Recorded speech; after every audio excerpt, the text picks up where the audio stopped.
أحمد ربي حمد الشاكرين وأصلي وأسلم على المبعوث رحمة للعالمين سيدنا ومولانا ونبينا محمد وعلى آله وصحبه أجمعين. قال الله تبارك وتعالى: أعوذ بالله من الشيطان الرجيم. مثل الذين ينفقون أموالهم في سبيل الله كمثل حبة أنبتت 7 سنابل في كل سنبلة 100 حبة والله يضاعف لمن يشاء والله واسع علیم. دوستانی معزز و مکرم، بینندگانی ارجمند شبکه جهانی وصال حق، السلام علیکم و رحمت الله و برکاته. خدمت شما عزیزان و ارجمندان هستم در قسمت 122 برنامه احکام فقهی در پرتوی احادیث نبوی. این قسمتی از برنامه ما به ادامه قسمتی گذشته در مورد احکام و آداب و مسائل و فضائل صدقات و خیرات نفلی هست که در قسمتی گذشته مراد از صدقه نفلی و حکم و حکمتی از او و اینکه برای چه کسایی افضل و بهتر از داده شود و چه انواعی از اعمال خیر را صدقه نامیده شده، اینها را در روشنای احادیث گهربار رسول اکرم صلی الله علیه و سلم خدمت شما تقدیم کردم و در این قسمتی از برنامه در مورد فضائل و برتری های صدقات نفلی، خیر و خیرات نفلی خدمت شما هستم و این فضائل را در روشنای احادیث رسول اکرم صلی الله علیه و سلم بیان خواهم کرد. از جمله فضائل و برتری های صدقه نفلی یا خیرات نفلی این است که مال حقیقی انسان این است که آنچه است که انسان او را در زندگی خود داده در راه الله متعال مصرف کرده، اما آنچه که از انسان میماند او حق ورثه هست و انسان در او هیچ تصرفی ندارد، هیچ به فایده انسان نمیرسد. آنچه که برای انسان فایده میرسد مال حقیقی انسان است. او مالی است که در زندگیش او را در راه الله متعال خیرات داده، مصرف کرده و با فقرا و مساکین در راههای خیر او را خرج کرده است. این مطلب در حدیثی که امام بخاری او را از عبدالله بن مسعود رضی الله عنه روایت کرده آمده است که عبدالله بن مسعود رضی الله عنه فرمودند که رسول اکرم صلی الله علیه و سلم یک روزی به ما فرمودند، به ما صحابه کرام گفتند، خطاب نمودند که ایکم مال وارثه احب الیه من ماله، کدام یکی از شما مال وارثش نزد از او محبوبتر و بهتر است از مال خودش کرده. یعنی در جمله شما کسی هست که مال وارثش را از مال خودش کرده بهتر یا خوبتر خوش داشته باشد و پیش از او بیشتر محبوبتر بوده باشد. صحابه کرام فرمودند که یا رسول الله ما منا احد الا ماله احب الیه، هیچ یکی از ما نیست مگر اینکه مال خودش پیشش محبوبتر است از مال دیگران کرده، از مال وارثش کرده مال خودش برش محبوبتر و بهتر و افضلتر است. رسول اکرم صلی الله علیه و سلم فرمودند فان ماله ما قدم و مال وارثه ما اخر، پس وقتی که چنین هست مال هر یکی از شما اموز که در زندگی شورا مصرف کرده، خیر و خیرات داده و صدقه داده و ذخیره آخرت خود کرده. ما قدم یعنی او را ذخیره آخرت خود کرده و مال وارث آنچه است که او از او مانده. یعنی هر مالی که شما مصرف میکنید در زندگیتان در راه الله متعال او مال شماست که در آخرت ذخیره آخرت شما میگرده، اما آنچه که از شما باز میماند او به درد شما نمیخوره، شما در او هیچ حق تصرفی ندارید. بعد مردنتان او به ورثه شما تعلق میگرده و مال ورثه شما میشه که بین ورثه شما بن حیث ارث تقسیم میشود. پس اگر شخصی در زندگی خود مثلا 1000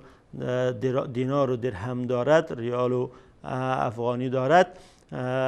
او را اگر 500 از او را در زندگی خود در راه الله متعال مصرف میکند و 500 از او میماند، اون 500 که مصرف کرده ذخیره آخرت خود گردانده او مال حقیقی از اوست، اما 500 که از او مانده او مالی است که به ورثه از او تعلق میگیرد و او در او هیچ حقی تصرفی ندارد. همچنین امام مسلم رحمت الله علیه از ام المؤمنین عایشه صدیقه رضی الله عنها روایت میکند که حضرت عایشه صدیقه فرمودند یک روزی ما یک گوسفندی کشتیم و او را صدقه دادیم. و رسول اکرم صلی الله علیه و سلم فرمودند که ما بقیه منها، از او گوسفندی که ما کشته بودیم چیزی مانده در خانه. حضرت عایشه صدیقه فرمودند که ما بقیه منها الا کتیفها، جز یک کتیفی از او، جز یک شانه از او چیز دیگری نمانده، همه از او را ما به همسایگان و به فقرا تقسیم کردیم. رسول اکرم صلی الله علیه و سلم فرمودند که بقیه کلها الا کتیفها، همه چیزش باقی مانده، در حقیقت همه اعضای از او برای ما مانده، ذخیره آخرتی ما شده، الا کتیفها، مگر امو یک شانه ایش که ما او را خودمون میخوریم او نمانده، اما دیگرش برای ما مانده. یعنی حقیقتی امو یک گوسفندی که ما ذبح کردیم در حقیقت غیر از یک شانش که همه را شما او را مصرف کردین در راه الله و به فقرا و مستمدات دادین، امو ذخیره آخرتی ماست، در آخرت ما به درد ما میخوره و امو برای ما مال حقیقی ماست که برای ما میماند. اما یک کتیفش که برای خودی ما مانده که فعلا ما او را میخوریم، این آن چیزی که در دنیا ما او را میخوریم و در حقیقت آن چیزی که میخوریم و مصرف میشه و خلاص میشه و با بازمانده نیست. بازمانده آن است که ما او را مصرف کردیم. و از جمله فضایل و برتری های صدقات این است که صدقه وقتی که انسان میدهد، الله متعال در بدل از او برای از او 7 ثواب تا 700 ثواب و از او بیشتر هم میدهد. و الله متعال صدقه انسان مسلمان را همچنان که در حدیث شریف آمده تربیه میکند و او را بزرگ میسازد، که یک نیم خرما که وقتی صدقه میدهد در اثری که الله متعال او را تربیه میکند و بزرگ میسازد، مانند یک کوه میگردد و ثواب یک کوه را الله متعال در روز آخرت برای از او میبخشد. آیاتی که قبلا خدمتتان تلاوت کردم، مثل الذين ينفقون اموالهم في سبيل الله كمثل حبة انبتت 7 سنابل في كل سنبلة 100 حبة، بر این امر دلالت دارد که الله متعال میفرماید مثال کسایی که در راه الله متعال مصرف میکنند، انفاق میکنند، مالهای خود را به خرج میرسانند در راه الله متعال، مانند یک حبه و یک دانه است که وقتی که در زمین کاشته می شود از او 7 خوشه می براید که در هر خوشهش 100 دانه است که در نتیجه با کاشتن یک دانه 700 دانه می روید. همچنین شما وقتی که یک چیز مصرف میکنید، 1 درهم مصرف میکنید، 1 دانه خرما مصرف میکنید، او را الله متعال برای شما در روز آخرت با 700 حسنه میبخشد و ثواب 700 حسنه برای شما میبخشد. والله یضاعف لمن یشاء، و از این کرد هم برای کسی خواسته باشد الله متعال ثواب از او را بیشتر میبخشد. والله واسع علیم، الله متعال علمی از او وسعت دارد، بر همه چیز داناست و هر چیزی که شما در راه الله متعال مصرف میکنید از علم خدا بیرون نیست، در علم الله متعال هست و او ضایع نمی شود و در روز آخرت ثواب و پاداش از او را چند چند برای شما میبخشد. و همچنین در حدیث متفق علیه است از حضرت ابو هریره رضی الله عنه که رسول اکرم صلی الله علیه و سلم فرمودند: من تصدق بعدل تمر من کسب طیب ولا یسعد الی الله الا طیب، کسی که یک پارچه خرما را، نصف خرما را از مال پاک خود در راه الله متعال مصرف میکند و الله متعال جز مال پاک دیگر مال را قبول نمی کند، به درگاه الله متعال جز مال پاک مال دیگری بلند نمی شود و مال پاک است که وقتی که انسان مصرف میکند او بالا می رود و به درگاه الله متعال قبول می شود. وقتی که شخصی از مال پاک و مال حلال خود یک نصف خرما را مصرف میکند در راه الله متعال، فإن الله یتقبلها بیمینه، الله متعال این نصف خرمایی که او از مال پاک و حلال خود مصرف کرده او را به دست راست خود قبول میکند، قبول درگاه الله متعال قرار میگیرد. ثم یربیها لصاحبه کما یربی احدکم فلوه، بعد از او الله متعال این نصف خرمایی که انسان مسلمان از مال پاک خود مصرف کرده این را چنان تربیه میکند که یکی از شما در دنیا چوشه اسب خود را، کره اسب خود را تربیه میکند و او را تا که به ثمر میرسد و تا که به مورد استفاده قرار میگیرد. این الله متعال هم این یک پارچه خرما را که این انسان مسلمان از مال پاک خود مصرف کرده همچنان تربیه میکند حتی تکون مثل الجبل، حتی که مانند یک کوه میگردد و در روز آخرت ثواب یک کوه را نصیب این انسان مسلمان میکند که از مال حلال و پاکیزه خود یک نصف خرما را در راه الله متعال به یک مسکین و به یک فقیر داده است. و همچنین از فضائل و صدقات، فضائل و برتری های صدقات و خیرات نفلی این است که دادن صدقات و خیرات نفلی سبب آزاد شدن انسان مسلمان از آتش جهنم میگردد. امام بیهقی رحمت الله علیه در شعب ایمان و همچنین امام طبری در طبرانی در معجم اوسط از حضرت انس بن مالک خادم رسول اکرم صلی الله علیه و سلم روایت میکنند که رسول اکرم صلی الله علیه و سلم فرمودند تصدقوا فإن الصدقه فکاککم من النار، شما صدقه بدهید چون دادن صدقه سبب آزادی شما از نار جهنم است، سبب خلاصی شما از نار جهنم میگردد. و در حدیث صحیح دیگری آمده که رسول اکرم صلی الله علیه و سلم فرمودند اتقوا النار ولو بشق تمره، شما از آتش جهنم خود را نجات بدهید، خود را خلاص کنید، خود را برهانید، ولو که به یک پارچه خرما، به یک نیم خرما هم بوده باشد. اگر شما چیزی پیدا نمیکنید یک نیم خرما را در راه الله متعال مصرف کنید، به خرج بدهید تا که سبب خلاصی شما از آتش جهنم گردد. و همچنین در حدیث متفق علیه آمده که رسول اکرم صلی الله علیه و سلم فرمودند که در روز محشر وقتی که انسان استاد می شود برای حساب کتاب می بیند که طرفی پیش روی خود می بیند آتش جهنم است و پشت خود را می بیند آتش جهنم است و پهلوی راست و چپ خود را می بیند که آتش جهنم است. و بعد از او رسول اکرم صلی الله علیه و سلم فرمودند که من استطاع منکم ان یقی من النار ولو بشق تمره، کسی که از شما استطاعت داشته باشد که خود را از آتش جهنم در روز قیامت نجات بدهد ولو که به یک پارچه خرما هم بوده باشد، به نیم خرما هم بوده باشد، باید او را در دنیا در حیات زندگی خود از مال پاک و طیب خود در راه الله متعال مصرف کند، به خرج دهد و تا که او سبب آزادی از او، سبب رهایی از او از آتش جهنم از آتش جهنم در روز قیامت گردد. و همچنانه که صدقه سبب رهایی و سبب خلاصی از آتش جهنم است و سبب رهایی و خلاصی از شیاطین هم هست. و این مطلب در حدیثی که امام حاکم و امام طبرانی و امام احمد را روایت میکنند از حضرت بریده رضی الله عنه آمده که رسول اکرم صلی الله علیه و سلم فرمودند ما یخرج رجل شیئا من الصدقه حتی یفک عنها لحى 70 شیطانا، هیچ انسان مسلمان، مرد مسلمان صدقه در راه الله متعال نمیدهد مگر اینکه الله متعال با واسطه از این صدقه او را از لجام 70 شیطان میرهاند. سبب از این می شود که با دادن یک صدقه او از لجام و از وسواس 70 شیطان برهاید و نجات پیدا کند. چون صدقه که انسان به خاطر رضای الله متعال میدهد در این کار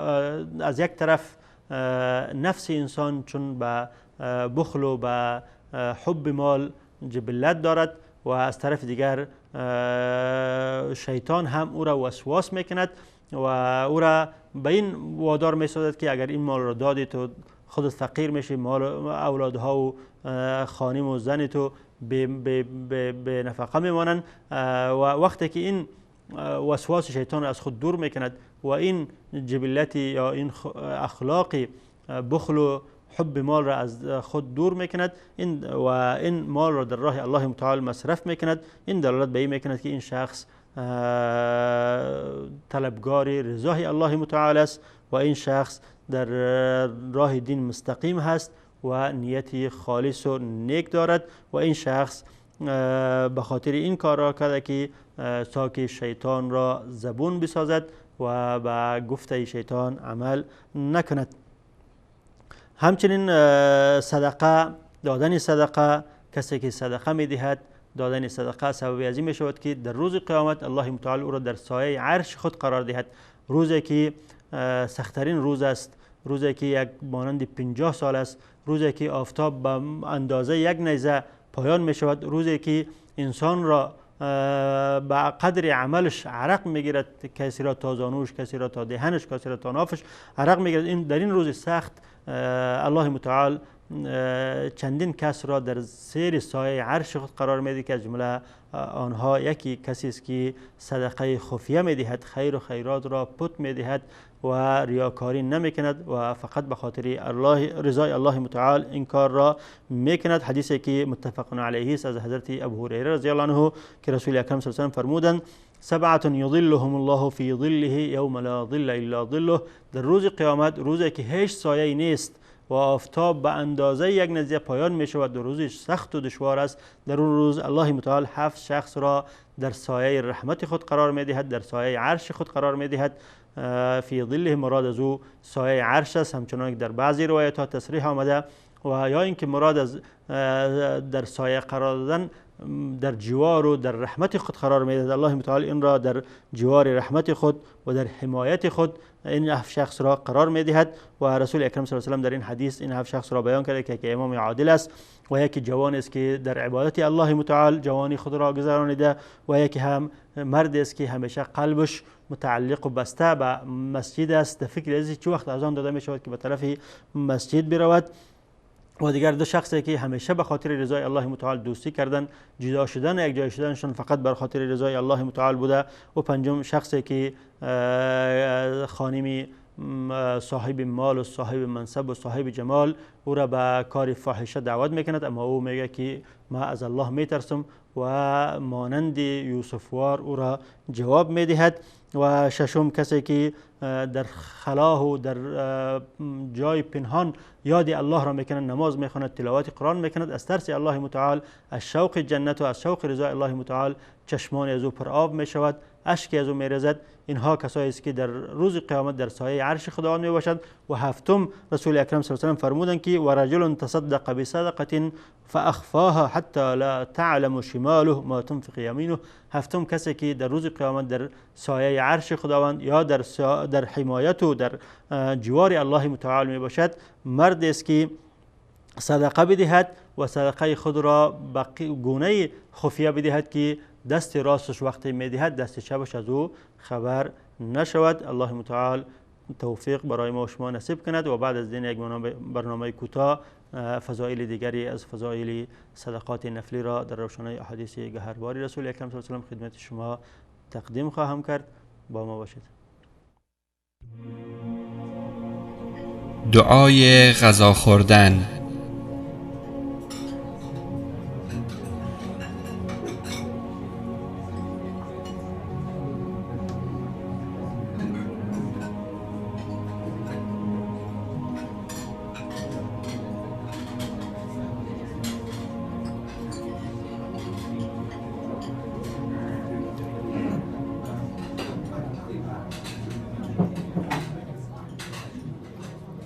از ام المؤمنین عایشه صدیقه طاهره رضی الله تعالی عنها روایت است که رسول الله صلی الله علیه و آله و سلم فرمودند: هرگاه یکی از شما غذا می‌خورد باید نام الله را یاد کند و بسم الله بگوید، و اگر فراموش کرد که نام الله را در اول آن یاد کند باید بگوید بسم الله فی اوله و آخره. بسم الله در آغاز و پایانش. از معاذ ابن انس رضی الله عنه روایت است که رسول الله صلی الله علیه و آله و سلم فرمودند: کسی که پس از صرف غذا این دعا را بگوید گناهان گذشته‌اش آمرزیده می شود. الحمد لله الذي أطعمني هذا ورزقنيه من غير حول مني ولا قوة، غفر له ما تقدم من ذنبه، غفر له ما تقدم من ذنبه، غفر له ما تقدم من ذنبه.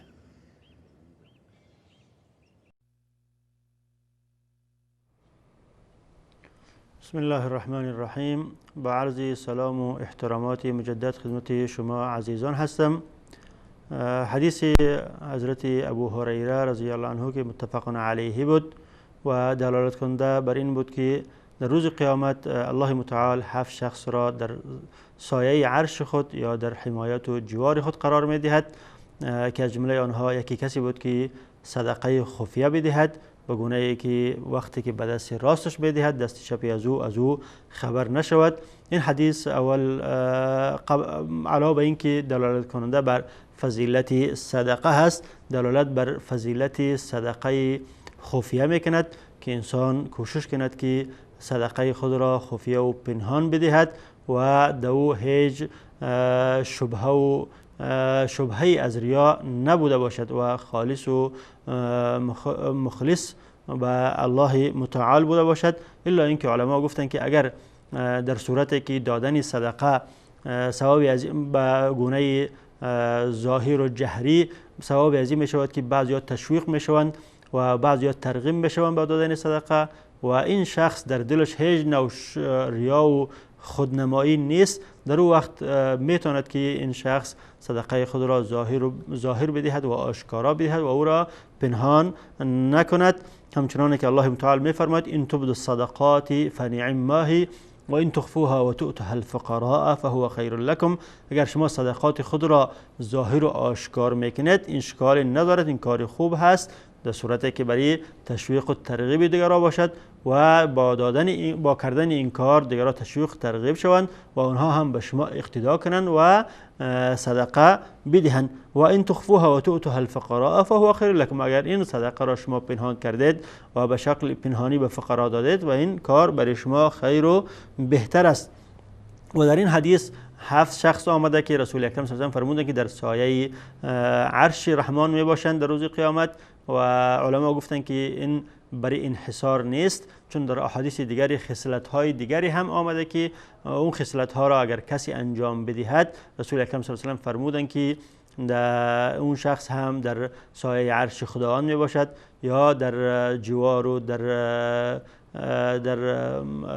حمایت الله متعال در روز قیامت می باشد که امام ابن حجر رحمت الله علیه در فتح باری احادیث دیگری ذکر کردند که به 28 خصلت را رساندن و امام سیوطی رحمت الله علیه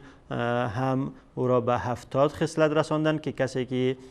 این 70 خصلت را داشته باشد، یکی این 70 خصلت را داشته باشد از جمله کسایی است که در روز قیامت در سایه عرش رحمان می باشد که به الله متعال این یکی از این خصلت ها را هم نصیبی ما و شما گرداند تا که از سایه عرش رحمان از حمایت و جوار الله متعال در روز قیامت محروم نشویم. و همچنین امام ابن حبان و امام حاکم رحمت الله علیهما از صحابی جلیل القدر عقبة بن عامر روایت کردند که ایشان فرمودند سمعت رسول الله صلی الله علیه و سلم یقول، من از رسول اکرم صلی الله علیه و سلم شنیدم که چنین فرمودند کل امرئ فی ظل صدقته حتی یفصل بین الناس. در روز قیامت هر شخص در سایه صدقه‌اش است تا که فصل و حکم شود در مابین مردم در روز محشر. و این حدیث هم دلالت به این میکند که انسان وقتی که صدقه میدهد این صدقه به شکل یک مجسم شده، هر صدقه که چه مال باشد چه اعیان باشد به شکل مجسم شده در روز قیامت صاحبش را در روزی که همه گرفتار هستند، روز سخت است، روزی که آفتاب به اندازه یک نیزه پایان می شود، همه را عرق می گیرد، در اون روز این صدقه به شکل مجسم آمده این شخص را سایه می کند. یا اینکه این شخص در حمایت و در جوار صدقه خود می باشد، در روز قیامت این صدقه از او حمایت می کند و او را در جوار خود می گیرد و از خوف و ترس روز قیامت او را نجات می دهد. و همچنین از جمله فضایل صدقات نفلی این است که صدقات نفلی تکمیل کننده زکات فرضی است، همچنان که نمازهای نفلی تکمیل کننده نمازهای فرضی هست، صدقات نفلی هم تکمیل کننده صدقات فرضی است. همچنان که در روز آخرت اگر نقصی الله متعال در فرائض از او در نمازهای فرضی از او پیدا شد یعنی و توسط نوافل او تکمیل میکند، در زکات فرضی هم اگر نقصی پیدا شد یک کمی او را کم داده بود یا یک سالها نداده بود یا اینکه در دادنش یک شبهه از ریا پیدا شده بود، به هر نوع نقصی که در زکات فرضی از او پیدا شود توسط صدقات نفلی الله متعال نقص از او را پوره میکند. این مطلب در حدیثی که امام حاکم را در کناء و القاب روایت کرده از حضرت عبدالله بن عمر آمده. حدیث طولانی هست که در روز قیامت اول الله متعال انسان را از نماز محاسبه میکند، از نمازهای فرضی. اگر در آنها نقصی بود میگوید که نفلهای از او را ببینین و اگر در نفل داشت توسط این نفلهایش نمازهای فرضیش را تکمیل میکند و بعد از او فرمودن که بعد از نماز از زکات را محاسبه میکند و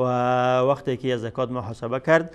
میگه که الله متعال میگوید که وانظروا فی زکات عبدی فان کان ضیع منها شیئا فانظروا هل تجدون لعبدی نافلة من صدقة لتتموا بها ما نقص من زکات. شما زکات بنده من را ببینید، اگر در آن چیزی را ضیاع کرده باشد، نقصی بوده باشد در زکات فرضی از او، ببینید که آیا بنده من صدقات نفلی دارد ندارد. اگر صدقات نفلی داشت شما ای ملائکه، ای کسایی که حساب به دست آنهاست حساب میکنن از بنده ما، شما نقصی که در زکات فرضی از او آمده او را صدقات نفلیش پوره کنید و او را جزا و اجر و ثواب و پاداش از او را کامل برایش بدهید. همچنین در از جمله فضائل و برتری های صدقات نفلی این است که انسان در دنیا هر نوع صدقه که میدهد در مقابلش الله متعال جزای از او را از همون جنس برش میدهد. اگر انسان یک لباسی بر یک فقیر صدقه داده، در روز قیامت او را از لباس های جنت الله متعال میپوشاند. اگر آبی به یک فقیر صدقه داده،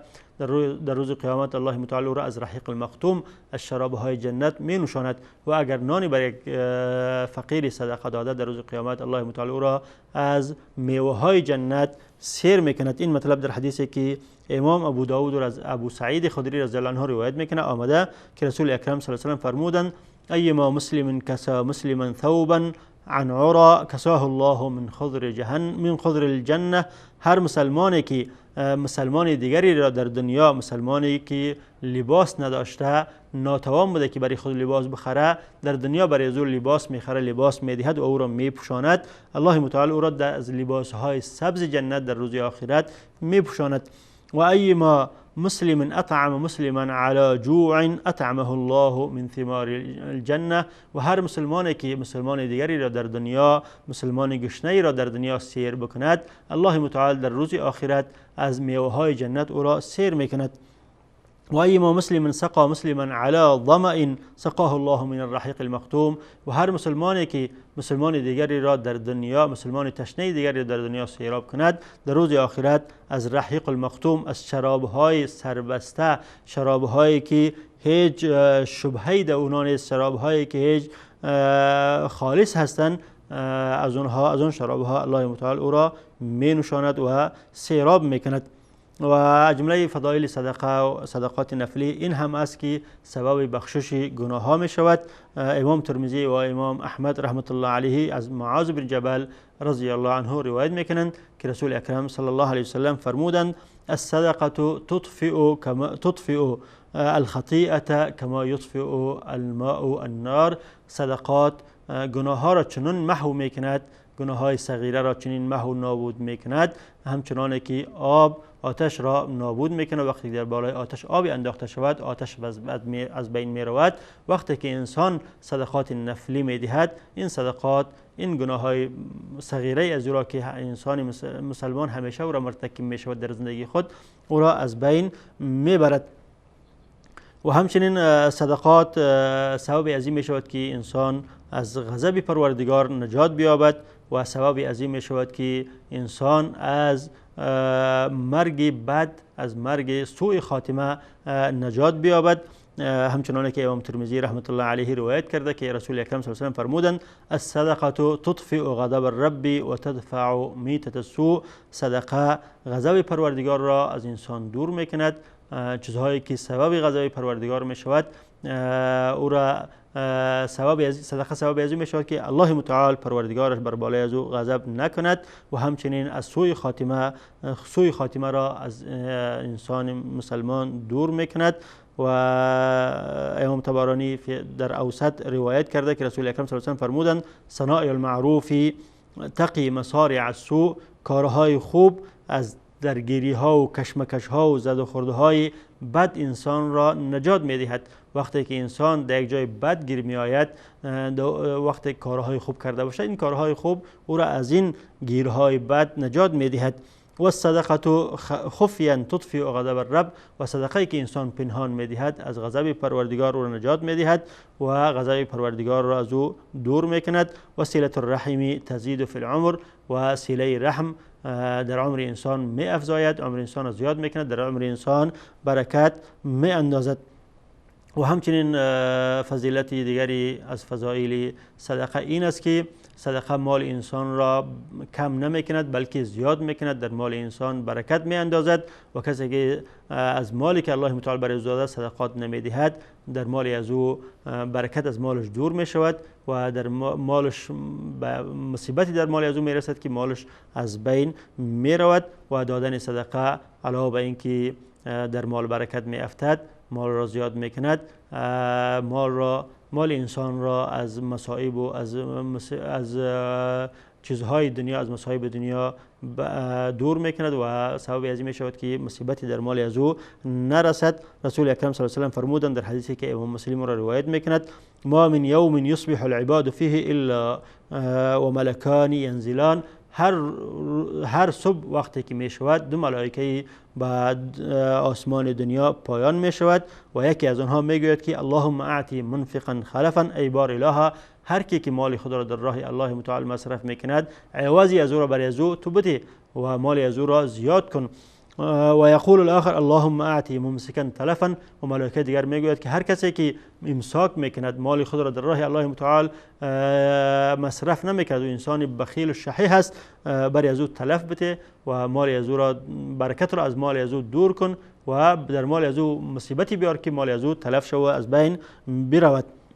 همچنان که رسول اکرم صلی الله علیه و سلم در حدیث صحیح فرمودند: ما